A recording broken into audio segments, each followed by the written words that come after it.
Welcome to another Arma Tactics tutorial video. In this video we're going to have a quick look at the Coalition Squad interface. It's just a tool to manage your squads. You may come across this on servers that you play on, or you may want to put this on your own server. I might just start by showing you the keybinds.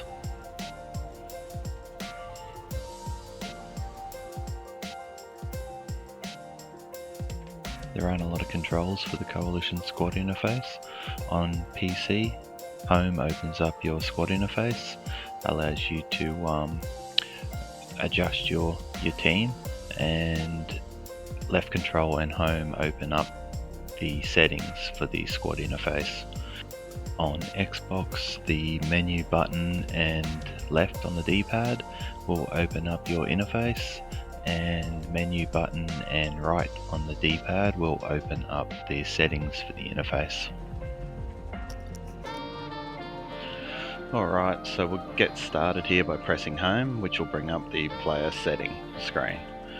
On this you can adjust the role, which will just adjust the icon of the player. You can see here I just selected medic, it adjusted the icon. And you can change the color, so you can set your teams up here. If you like to run two teams, say a red and a blue team, you can do that and have your team split into two and make it a little easier to control. Alpha main to all stations. We've captured the FOB at Point Illinois. Out.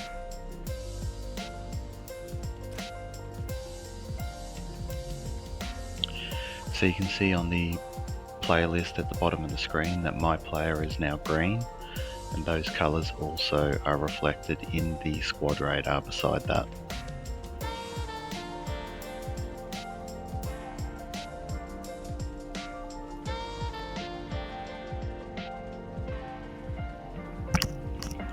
So by pressing left control and home, you can bring up the settings for the Coalition Squad interface.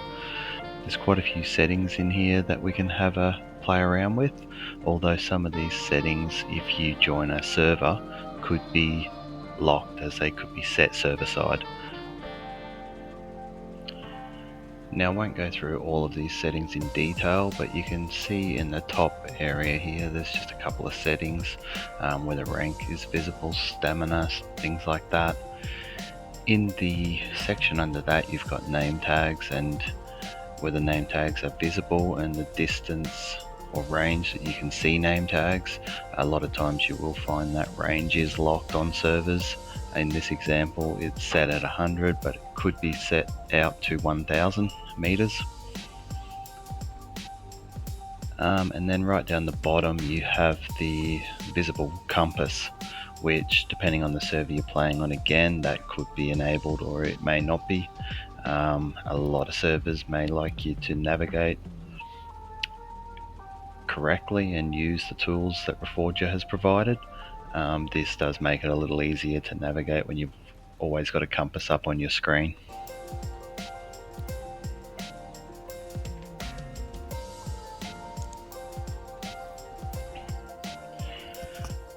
So I've jumped over to my own server to show you this next part, which will allow me to sign in as an admin.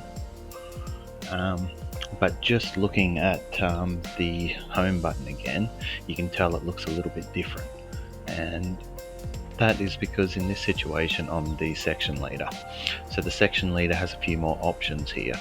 You can promote someone else to be the section lead, you can promote someone to be a team lead, or you can kick them from a group. You also have full control over all the members of your section in the same way that we done ourselves before, so you can change everyone's colors and roles which are on your list. You can also adjust the size of your section. So in this situation I'm going to take mine up to 10, allowing for more people to join our group. You do want to be a little bit careful around that. Having too many members in one group can become difficult. But you can see our section is now showing as 10. Lastly, I'll just show you how to sign in as admin and to make some adjustments server side.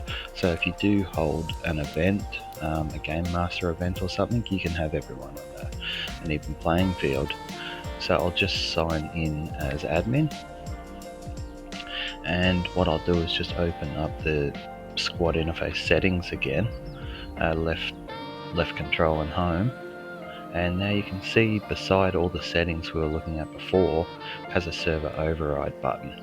So I can go down and set them and also tick the server override button, and the player will not be able to adjust that setting.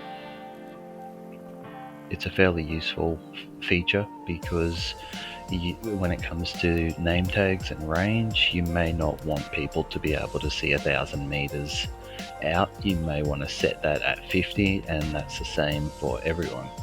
It means they have to PID their targets a little bit better. So yeah, there's a lot server side you can do to control this if you host Game Master events or if you're hosting a server.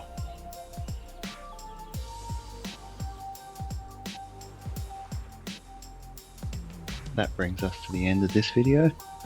I'll leave you with this sunset over Everon. If you have any further questions, just leave them in the comments. I'll be sure to answer. I'll see you in the next video.